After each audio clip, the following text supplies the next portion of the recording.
प्यारे विद्यार्थियों, अज असी डेरीवेटिव के छोटे छोटे जोड़े क्वेश्चन है 1 मार्क्स से और इनवर्स ट्रिग्नोमेट्री के नाल रिलेटेड है, तदे मैं ये क्वेश्चन थोड़े जे पहला करवा रहा, वो अज करांगे असी।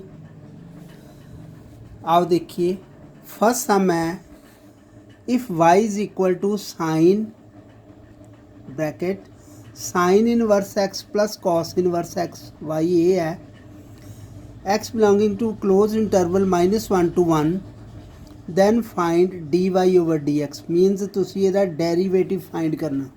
डेरीवेटिव्स असी +1 दे विच भी क्वेश्चनस कीते सी, कोई गल नहीं, जे नहीं भी याद आपां दुबारा सारी रिविजन जिहड़ी है वो भी करांगे ते अगे क्वेश्चन भी करांगे।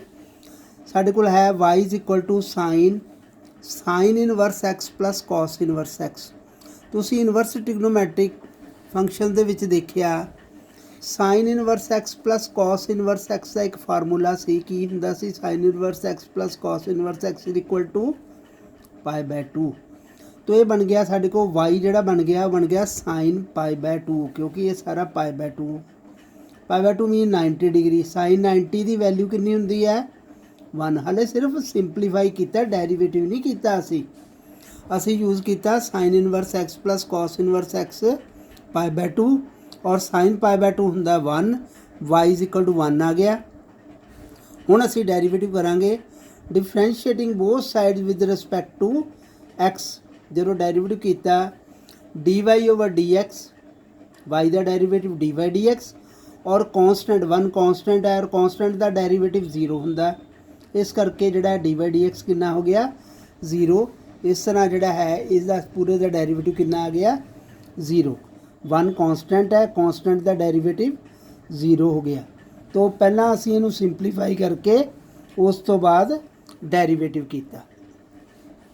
नैक्सट क्वेश्चन है second question, if y is equal to sine x, if y is equal to sine x then find d2y over d x square double derivative. वो भी तुहानू दसांगा at x is equal to π/2। हुण साडे कोल statement है y is equal to sine x. अगर असी इहदा डेरीवेटिव करिए differentiating both side with respect to x, y का derivative d y d x हो गया, d y over d x, और d d x of sine x का derivative कितना हो गया कॉस एक्स। इसका मतलब d y over d x हो गया साढ़े को कॉस एक्स। ये हो गया फर्स्ट डेरीवेटिव। क्वेश्चन दे विच है d2y over d x square करना डबल डेरीवेटिव। तो जिहड़ा आंसर आया ਇਹਦਾ ਹੁਣ ਅਸੀਂ डेरीवेटिव कर देना। पहला असी साढ़े को y equal to sine x, एक डेरीवेटिव किया डी वाई डी एक्स, तो साइन एक्स का डेरीवेटिव कितना होंदा कॉस एक्स। ये साइन पाई दा d d x d over d x, sine का डेरीवेटिव कितना हो गया कॉस एक्स। इसका मतलब d y over d x आ गया साढ़े को कॉस एक्स। हुण कॉस एक्स का डेरीवेटिव माइनस साइन एक्स होंदा, तो डबल डेरीवेटिव आ जाएगा। लिखना कितना differentiating again both side with respect to x, d y over d x का डेरीवेटिव हो गया d2y over d x square, तो कॉस एक्स का डेरीवेटिव लिखना कितना d over d x g d x of cos x minus sine x. इसका मतलब double derivative साढ़े को ये आ गया। तो जो थर्ड डेरीवेटिव कढ़ना होंदा फिर यदा फिर कर देना सी असी d2y over d x square का बन जाना सी d3y over d x cube, तो माइनस साइन एक्स का बन जाना सी माइनस कॉस एक्स। पर उन्हें डबल डेरीवेटिव किया, उस तो बाद उन्हें कहा at x is equal to π/2। हुण तुसी एक्स की वैल्यू इत्थे π/2 भरनी है, क्योंकि π/2 ते क्या ये बन गया माइनस साइन 90, और साइन 90 की वैल्यू होंगी 1, तो आंसर आ गया साढ़े को -1। इस तरह इसका जोड़ा डबल डेरीवेटिव पहला साइन का किया derivative cos x, sine x का कॉस एक्स, और कॉस एक्स का माइनस साइन एक्स हो गया। इस तरह वाई का डबल डेरीवेटिव हो गया। एक्स की वैल्यू असी π/2 फिल कर दी, तो साढ़े को आंसर आ गया। उस तो बाद थर्ड क्वेश्चन है साढ़े को if y is equal to cos x, उथे साइन एक्स सी, ये कॉस एक्स है, then find d2y over d x square at x is equal to π/2। उस तरह के सम ਉਹਦੇ ਵਿੱਚ ਕੀਤਾ ਸੀ ਪਹਿਲਾਂ ਸਾਈਨ ਐਕਸ ਦਾ ਡੈਰੀਵੇਟਿਵ ਕੋਸ ਐਕਸ ਆ ਗਿਆ ਸੀ, ਕੋਸ ਐਕਸ ਦਾ ਡੈਰੀਵੇਟਿਵ ਮਾਈਨਸ ਸਾਈਨ ਐਕਸ ਆ ਗਿਆ ਸੀ ਤੇ ਐਕਸ ਦੀ ਵੈਲਿਊ ਅਸੀਂ π/2 ਭਰ ਦਿੱਤੀ ਸੀ। ਹੁਣ ਇੱਥੇ let y is equal to this, y is equal to ਸਾਨੂੰ ਗਿਵਨ ਹੀ ਹੈ, तो differentiating both side with respect to x d by d x, y का derivative d by d x हो गया तो कॉस एक्स का डेरीवेटिव कितना हो गया माइनस साइन एक्स, ਇਹਦਾ मतलब डी बाई डी एक्स आ गया ਸਾਡੇ ਕੋਲ माइनस साइन एक्स। ਹੁਣ ਇਹਦਾ डेरीवेटिव करांगे, इधर आ जाएगा d two y over d x square is equal to d d x of minus sine x. Sine x का डेरीवेटिव कॉस एक्स होंदा तो क्योंकि माइनस लगी है तो बन गया minus cos x, double derivative आ गया minus cos x. At x is equal to π/2 क्या है तो इतने एक्स की वैल्यू π/2 भरती 90 डिग्री, और कॉस 90 डिग्री जिहड़ा हुंदा 0 हुंदा, तो इस करके D two y over d x square साडे कोल कितना आ गया 0।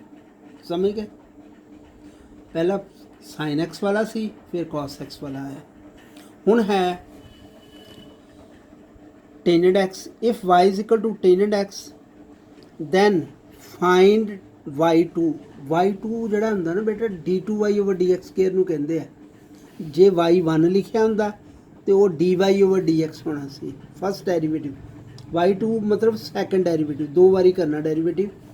ਸਾਡੇ ਕੋਲ y is equal to tan x ਹੈ, differentiating both side with respect to x, d y का डेरीवेटिव हो गया d y over d x तो d d x of tan x का डेरीवेटिव सीकेंट स्केयर होंदा है। बेटा याद भी रखना, पहला साइन एक्स का डेरीवेटिव आपां कीता सी, साइन एक्स का डेरीवेटिव कॉस एक्स का derivative minus sine x, tangent x का derivative secant square x, tan x का डेरीवेटिव सीकेंट स्केयर एक्स। हुण असीं इहदा डेरीवेटिव करांगे दुबारा, क्योंकि d two y over d x square कढ़ना y2 कढ़ना। हुण स्केयर वाली दा किद्दां कढ़ी दा डेरीवेटिव उहदे बारे तुहानूं दस्सांगे। स्केयर लई की करना, आ होल स्केयर है आपां लिखिया differentiating both side with respect to x, उधर d y over d x का बन गया d two y over d x square is equal to d d x of secant square, मतलब सीकेंट स्केयर का मतलब होल स्केयर। तो आप x की एन का करते होंगे सी, पावर अगे लिया के पावर घटा देनी, उही चीज़ इत्थे है, पावर अगे अज नहीं पावर है 2, पावर अगे पावर एक घट गई 2 है तो कितनी रह गई 1, तो नाल डेरीवेटिव करना पावर नूं छड्ड के विच वाली रकम का सीकेंट एक्स का डेरीवेटिव।